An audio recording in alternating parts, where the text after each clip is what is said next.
Before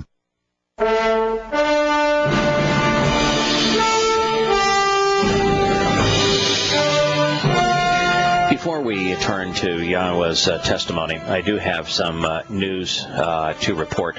I received a note this morning that the forum at yahowah.com, Yahowah is the book that I wrote that discusses prophetic testimony. It begins with the prophecies that are embedded in the creation account and then runs all the way through the prophecies of the arrival of Yahusha and providing us with an eyewitness account, sometimes as much as 1,000 years in advance of what would occur in his fulfillment of the Torah's promises. That's about a 2,500-page, 3,000-page analysis of prophetic testimony. There's a forum associated with that site. Upper right-hand corner of the page, you can participate in the forum. And I've made that forum available and the site available free for better part of the last 10 years.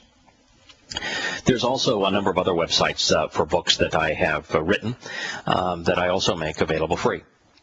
One of those is Prophet of Doom. Prophet of Doom is the most comprehensive presentation of the Islamic Hadith and Quran, putting the Hadith in chronological order into the context of Muhammad's life so that the Quran can be ordered chronologically and understood. This morning, we received information that the sites were both down. And that's fairly common because of what's called a denial of service attacks, where Muslims will try to bring down the sites by having, and in this particular case, they were making requests for access to various aspects of the sites at the rate of 10,000 per second. So 10,000 times per second, the site's resources are being requested. Now, the problem with that is that it means that anybody else trying to access the site, the servers can only handle so much, the bandwidth can only handle so much, so it just slows everyone's availability way down. And so the hosting site, and we use a cloud hosting site so that the information is available to people around the world and it's widely distributed. The hosting cloud site had to suspend service because that's an obvious attack. We received this note when we contacted the host this morning. It said, while investigating degraded performance on one of our load balancers, we found that the prophetofdoom.net and the forum at yahowah.com sites were receiving traffic at exceeding 10,000 requests per second. Unfortunately, at this time, we have placed a limit of 50 requests per second on each of these to stop this activity from affecting you and our other customers. We believe we have seen similar issues with this site in the past and will not be able to lift this restriction until action has been taken to protect the site from further attacks like this. My recommendation would be to set these sites up with DDoS protection service from Cloudflare. And that is Cloudflare makes a denial of service program. It's if we put it into play, it's another $200 a month that I would be paying to add this layer of protection to these websites so that information is available to people around the world regarding the true nature of Islam and Yahowah's testimony. It is a frustrating experience, but nonetheless, that's where we find ourselves. There are many opponents to the truth, and we don't know for certain that this is Muslims attacking. Now, clearly it's the Prophet of Doom site, and the Prophet of Doom site proves that Islam is the problem, pure Islam, that it has nothing to do with al-Qaeda or terrorists. It is just the religion of Islam as lived by Muhammad. And Prophet of Doom uses nothing as evidence other than the Islamic Quran and the 4 oldest Hadith sources. So it's a book written entirely based upon the Islamic scriptures. And so it is it's a very difficult book for the U.S. government to deal with because they are presenting Islam as a peaceful religion, and the jihadist as those who have corrupted the religion, and Prophet of Doom proves that to be a lie. And Prophet of Doom is irrefutable. I mean, there is no way that you can rebut Prophet of Doom. You could take all the scholars in the world and have them attempt to do so. It can't be done. Not because I'm smart, it's because the way that the book is crafted. It's simply, what do the Islamic scriptures say? And if we put the Quran in chronological order, and in the context of Muhammad's life using the hadith, the case against Muhammad and Islam is irrefutable. So, could well be the U.S. government. Could well be Muslims. Now, the reason that you would think that it might be an odd combination to have Prophet of Doom and the forum at Yahowah.com both affected is that about 4 years ago, I stopped updating the Prophet of Doom site. I just said, enough already. I've done it. I've made all the information available. I've written thousands of pages, provided so many articles here, and the entire book, Prophet of Doom, for free in 3 different versions, HTML, PDF, and as well as MP3. And I have this forum where I've answered thousands upon thousands of emails from people around the world, and posted them all under these different categories. And finally, it just got to the point where, okay, enough already. For a while, I continued to answer the Islamic emails, but didn't post them on the site. Then, for a good long while, and this is the connection to the forum at Yahowah, that for the next 2 or 3 years, when I answered an Islamic email, since we were not updating the Prophet of Doom site, they were posted in the forum at Yahowah.com. And because they were posted in the forum, that's the tie-in between these two, because the best case that can be made against Islam for those unwilling to study the scriptures of Islam is just to read what Muslims have to say. And so we posted that in the forum of Yahowah, which is probably the reason for the attack. Now, I will also tell you that because of the fact that I have spent the last 7 or 8 months trying to improve Questioning Paul, which is another of the books that I've written. QuestioningPaul.com is where you'll find it. Pauline Christianity is so similar to Islam. And Paul admits to being demon-possessed, just as Muhammad did. And while Paul presents a more beguiling approach to religion than did Muhammad, the fact is that every day that I'm adding to Questioning Paul and improving Questioning Paul, I'm wallowing in the muck of Satan. I'm happy to do it because it has saved so many people from the religion of Christianity, and it is an irrefutable case against Paul and against the Christian religion. In fact, there is no one that has read Questioning Paul that hasn't come to the conclusion that Paul was not only a false prophet, but that he was demon-possessed as he claimed to be, and that the religion of Christianity is wholly and completely untrustworthy as a result. The fact that I've spent 9 months of my life improving that book, and I'm right now in the last chapter. It'll soon be posted in its entirety with the rewrite. The last thing I want to do is spend additional time wallowing in the adversary's muck. So I have avoided going to read the incoming mail to Prophet of Doom. Haven't read it in the last 4 months. So it's been a long time since I responded to anyone there. And there's probably a threat there to do this very thing that I just haven't noticed. Anyway, that's the story. I thought I would share that because many of the listeners to this program have read Prophet of Doom. Many of the listeners to this program have participate actively in the forum at Yahowah.com. And many of you have read Yahowah.com. And so I wanted to keep you appraised as to why those sites were currently under attack. It is going to be increasingly more difficult to convey Yah's testimony. Now, I'm thankful for a number of people who have taken it upon themselves to take the audio of this program, to put it with video images, and to post them on YouTube. I am grateful for those who have created Facebook sites that use the information that we have discovered to share with people in that forum. I'm very grateful for a good friend that has taken all of these books, from the Introduction to God, Yada Yah, Questioning Paul, and has posted them on a site that not only provides the written material for your review, but also an audio of each of these books.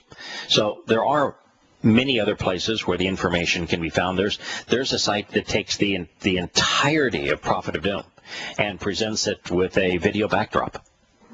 So the information is still available, and it's available because so many people around the world have picked up the torch. Prophet of Doom has been translated into many languages as well by people who donated their time to share the truth with others around the world.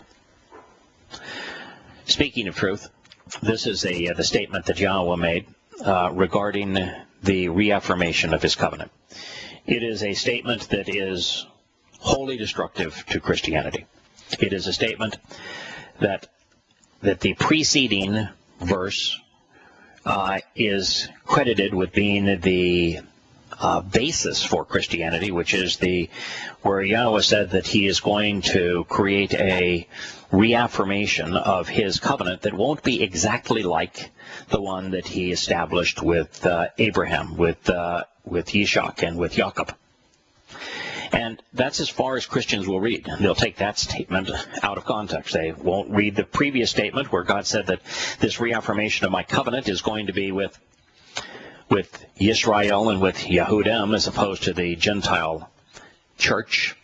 They'll forget about that because that would be destructive to the mythology that there is a New Testament. And then they don't consider the statement that comes next where God says, yeah, I'm going to tell you what the one difference is going to be between the covenant that I established with Abraham and the covenant that I will reaffirm with Yisrael and with Yehudah, reconciling their relationship. God wrote as follows: indeed, with this familial covenant relationship, which relationally I will cut with the house of Yisrael, after those days, prophetically declares Yahowah, I will actually give, providing my Torah, a complete copy of my Torah, producing my Torah, teaching and instruction within their inner nature. And upon their heart I will actually write it. And I shall be God to and for them, and they shall themselves be family for me. When we return to Shattering Myths, I'm going to share what this means in terms of the covenant, the Torah, Yahowah, our relationship with Him, our salvation, and how it affects the myth that is Christianity. Back in a moment.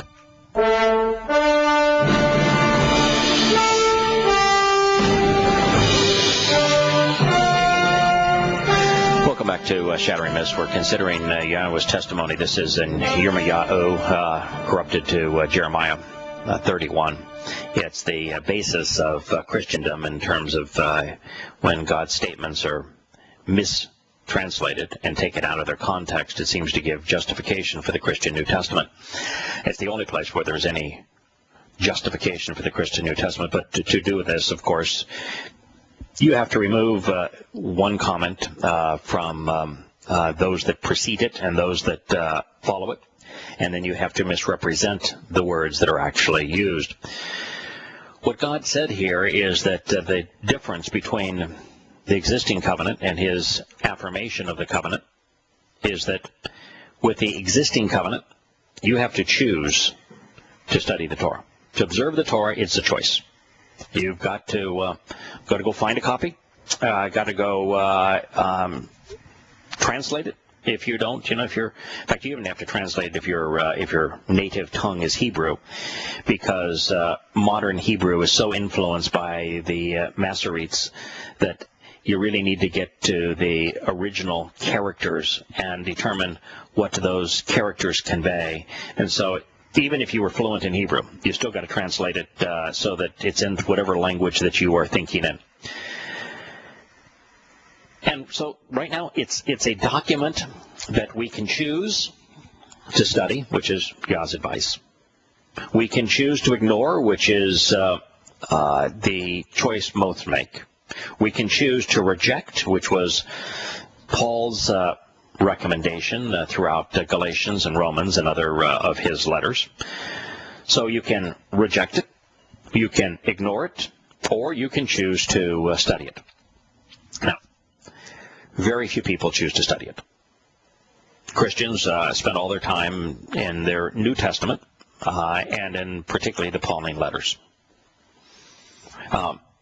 Yahowah said, if you want to understand who he is and take advantage of what he has done for us, you need to read the Torah.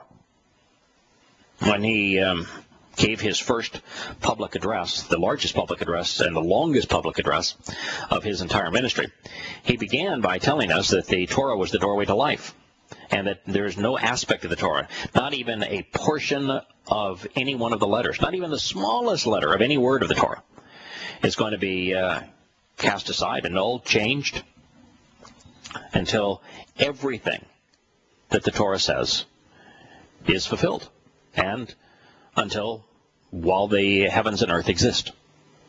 That's really interesting, his statements in this regard, because he said that everything in the Torah, he didn't say everything in the Torah would exist forever. He said everything in the Torah will stand just as it's written, using the Hebrew, the strokes of each Hebrew letter. It means down to that detail that everything in the Torah is going to stand, and that God is going to continue to honor the Torah in every aspect of the Torah, and not deviate in any way, shape, or form from the Torah, while the earth and the heavens exist, and while at the time that it takes to fulfill all of its promises. Now, many of the Torah's promises are not yet fulfilled. There are many promises in the Torah that are being fulfilled before our very eyes, but the Torah has a lot to say about the fulfillment of the last three mikra, which have not yet been fulfilled, and about the events that we're about to endure on this planet. But there's also something else interesting. The heavens and the earth as they currently exist. God has told us that there is going to be a time that the heavens and earth as we know them will not exist anymore, and he's going to allow us to be witnesses while he creates a new spiritual and a new physical world, this time with us as witnesses. And we can go in on another day and talk about why he has to create a new one for us to be able to enjoy eternity, but nonetheless he does. So we get right back to the fact that the Torah has to exist as it currently does, and that's what Yahowah said, that it will exist as it currently does until every aspect of it's fulfilled, and while the earth as we know it exists. It's the only means to come to know Yahowah. It's the only means to form a relationship with Yahowah. It's the only way to be saved by Yahowah. And so it's going to exist exactly as it is. But the way that it currently exists is that we have a choice. We can choose to reject it. We can choose to ignore it. We can choose to study it. That will not be the case upon Yahowah's return. When he returns, anyone who has not chosen to study the Torah, whether they have chosen option 2 or option 3, to ignore it or to reject it, upon his return they will cease to exist. Instantly. Yah's return, undiminished, to our planet will instantly vaporize all of those who have not availed themselves of the Torah's promises. That's the reality. So all of those who survive his return will be children of the covenant, children who have chosen to study the Torah, who have chosen to have it integrated into their lives.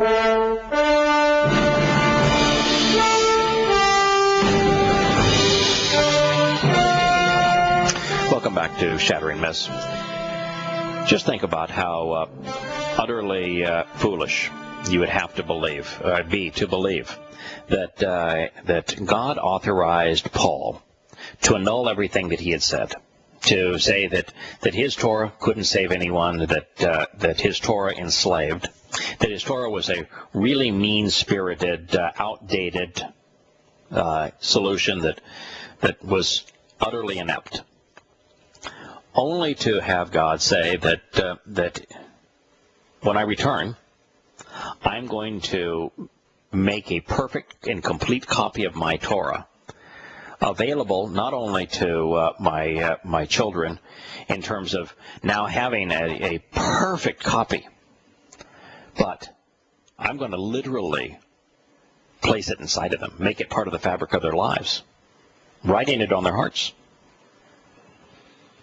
Now, to think that God is going to replace the Torah with this gospel of grace myth, only to return to the wholesale integration and incorporation of his Torah, is lunacy. But religion is based on lunacy. Paul even admitted that he was insane. His writings are that of a psychotic individual. But think about why the covenant was originally presented, where the Torah was a document that you could choose to study, to ignore, or to oppose, and why upon his return that will no longer be the case. The same Torah exists, but now a perfect copy of the Torah is placed inside of each individual. Why one versus the other? Why the timing? Why this change? And it's not a change in teaching or guidance or instruction. It's simply a change in proximity. So, answer's pretty obvious, I think. God created us with free will, so that we have at our option the choice to come to know him, ignore him, or reject him. There is actually a fourth option that has become the most popular option, which is to create a caricature of him and to pretend that we're having a relationship with the make-believe God. Matter of fact, as I'm translating Habakkuk at the end of chapter 2 of Habakkuk, Yahowah tells us that Paul created a caricature for the express purpose of elevating his own credibility. And that's the most popular answer. The Christian Jesus Christ is a caricature. It's a pretend God. And so that's what most people choose. Now, with free will, if the Torah instruction, which is the lone means to come to know Yahowah as he is, to engage in a covenant relationship with Yahowah, and since salvation is a byproduct of the covenant to be saved by God, since that's the lone means to do so, each individual has the choice. I'm going to study it, observe it, closely examine and carefully consider it, or I'm going to ignore it, or I'm going to oppose it. Those are your choices. And the consequences are as they are for each of those choices. Makes perfect sense. God even allows men to corrupt it. In the sense of, you read your English translation of it, they're not even remotely consistent with what God actually said. If you want to know what he said, you got to work at it. Got to look up the words. Got to study their roots, their etymology. And if you're not willing to invest that kind of time, you're going to be deceived. So when he returns, because he's going to return at the end of the tribulation, man will have already killed more than half of the world's population. What we saw on the brink of the Syrian war, it's actually going to occur, folks. World War III is going to occur. It's the Magog War. It's going to be instigated by Islam, but the rest of the world, with Europe and the United States on one side and China and Russia on the other, we're going to engulf the world in nuclear war. And then there's going to be a war following that called Armageddon. And lots of people are going to die. And there's going to be all sorts of incentives to go along with and to ally oneself with Hasatan, Satan, his beast, the adversary, the false prophet, the Torahless one that we have corrupted to the term Antichrist. And most people are going to ally with him. There'll be some who don't. Those who don't will embrace the terms and conditions of the covenant. They will receive its benefits. And so when Yahowah returns, there'll be a remnant of Yisrael, and that remnant of Yisrael will have acknowledged him by name. They will have come to embrace his Torah teaching. They will have followed the Torah's guidance. They will have accepted the terms and conditions of the covenant. they will reach up to him as their father, calling him Yahowah. And when they do, their relationship will be reconciled with him. And so when he returns as light, his light will not incinerate them, but it will everyone else. So upon his return, the only people left alive are those who use their free will, to prioritize coming to know Yahowah by studying his Torah, who have accepted the terms and conditions of the covenant, and who have benefited by answering the invitations to meet with him. Today is still the ongoing celebration of Sukkah, which means to camp out with God. And so at that time, we've made our choice. All of us have chosen to make the Torah part of our lives. God's just going to make it easier for us at that point. I mean, wouldn't you? I can't speak for everyone listening, because some of you may not have made this choice. But I can tell you, as a child of the covenant, I crave having a perfect copy of the Torah and perfect understanding of the Torah. And if that's inside of me and literally part of the fabric of my life guiding me, I'm a very, very happy guy. If I could choose to do it beyond what I have already chosen, which is to study it and to embrace it and to accept it and to make it the perspective from which I view life as the single biggest priority in my life, I've done those things, and that's a good start. It's moved me into that direction. But the idea of God himself saying, here, I'm going to give you a copy of this, and I'm going to literally not only place it inside of you, I'm going to write it on your heart, because the heart is the source of the ancient world of understanding, of attitude, of volition. It's a powerful statement. And what it does, too, is it resolves one of the issues that I've always been concerned about, which is that once he returns, we receive the full empowerment of being spiritual, as opposed to being locked into these physical, decaying bodies. In a three-dimensional world, we're stuck in the ordinary flow of time. We won't be. We're going to be able to explore the universe, which is probably 30 light years across.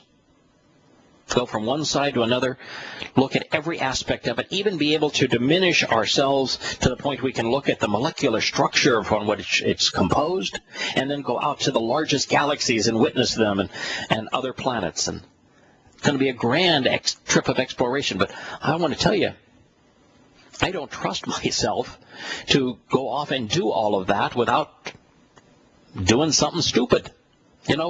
Inadvertently doing something that would have a ripple effect, harming me, others, or who knows what. But recognizing that the Hebrew word Torah, from the verb yara, means source from which guidance and direction and instruction flows, then I know that once the Torah is written inside of me, once I have God's instruction, I'm going to be able to choose to go wherever I want, but with his instructions, so that I don't do something stupid and get the full pleasure out of this time of discovery. It's a marvelous solution. The timing is perfect. And when you understand what is being offered as to why the Torah is something that we can choose to either accept, reject, or oppose, or ignore, or corrupt today, but those of us who will welcome Yahowah back to this planet as his children, that at that very moment we've made our choice. And all of us who remain have made the choice to respect, to love, to enjoy, to study, to focus on his Torah. And we're going to get a marvelous gift, which is its perfect copy, not only incorporated into our lives, but written into us by its author, Yahowah. Now, ladies and gentlemen, if you think that that can occur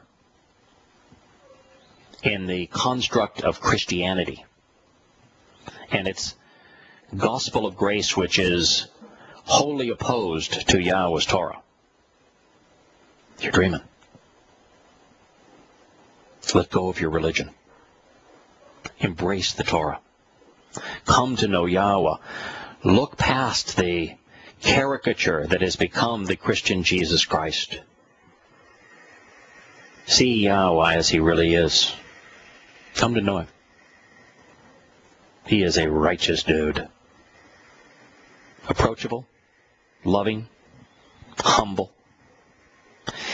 He is just so unique in that he not only talks the talk, he walks the walk. He's willing to get down on his knees to lift you and me up. He just wants to be Dad. Let him. Come to know him. Come to understand the 5 conditions of the covenant and embrace them so that you can receive the benefits of the covenant. We've gone over these before and we'll review them again, but they are fairly straightforward. God asks us to walk away from politics and religion, from patriotism, from militarism. Walk away from our country. Walk away from the family of man. Instead of relying upon human institutions, he says, I want you to come to trust and rely on me. That's the second condition of the covenant. The first being to walk away from religion and politics, from Babylon. The third is to walk to Yahowah to become perfect. There's a 7-step path that begins with the doorway of life called Pesach, Passover, and concludes with the celebration of camping out with God, Sukkah, which we are in the final days now of Sukkah. That is where it concludes. Walk along that path. It is the second step along that path on matzah, on yeasted bread, that we become perfect. And then God says, please, observe the covenant. Come to understand its terms and conditions, because it is then that you can choose to participate in this relationship. We'll talk about the last condition of the covenant and its benefits in the last moment of this program.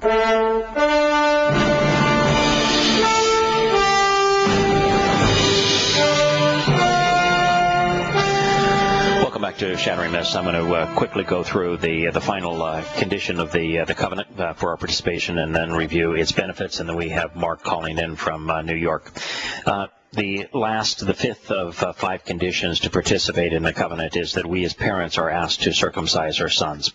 And the reason we do so is so that they remember and we remember the covenant, and that we bring up our children so that they prioritize their relationship with God.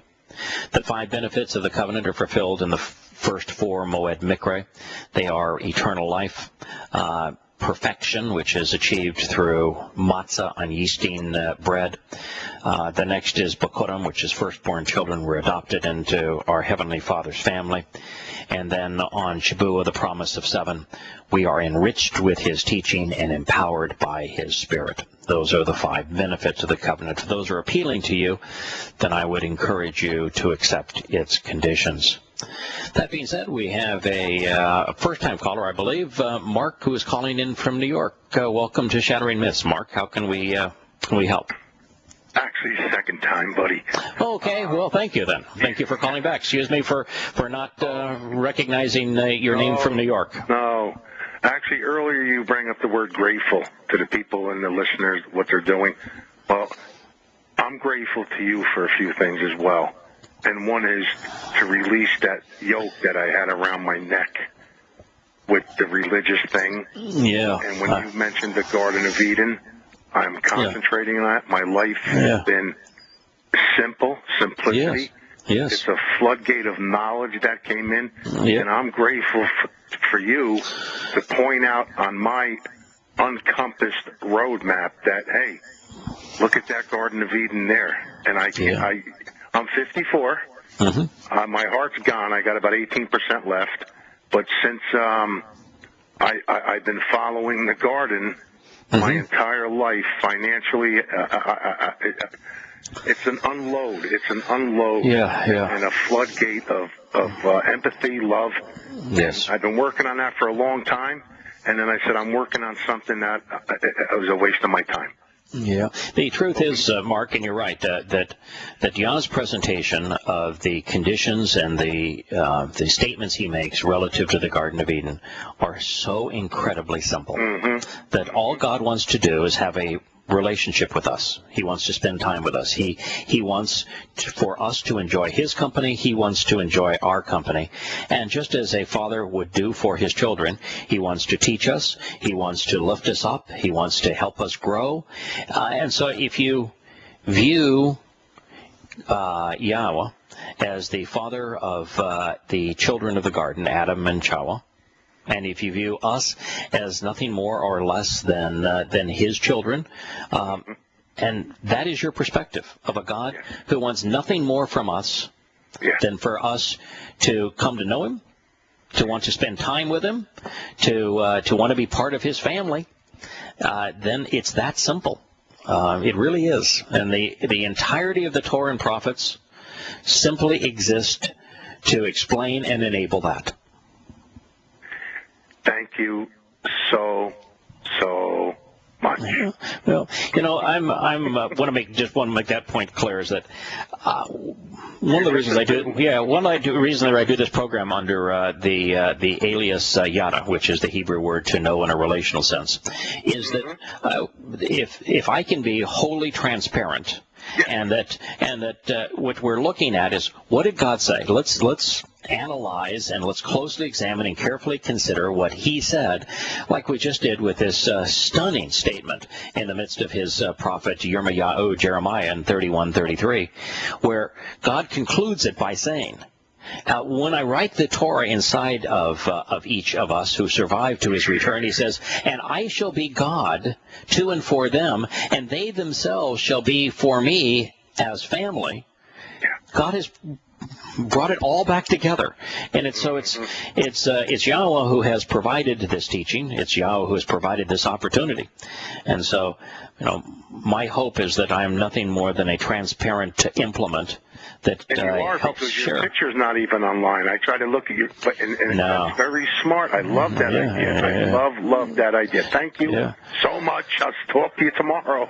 Okay. Well, thank you, Mark, for calling in a second time, and I appreciate the encouragement. It is the purpose of this program to do two things. One is, since the prerequisite of participating in the covenant with Yahowah is disengaging from Babylon, from the corruption of religion and politics, from militarism and economic schemes, and then to come to trust on Yahowah and to rely on him, to study his covenant, to answer his invitations. We begin the program by revealing the reasons that human institutions are not trustworthy, so that you understand why it is in your interest to follow God's advice, and then we present his advice and offer to all of us.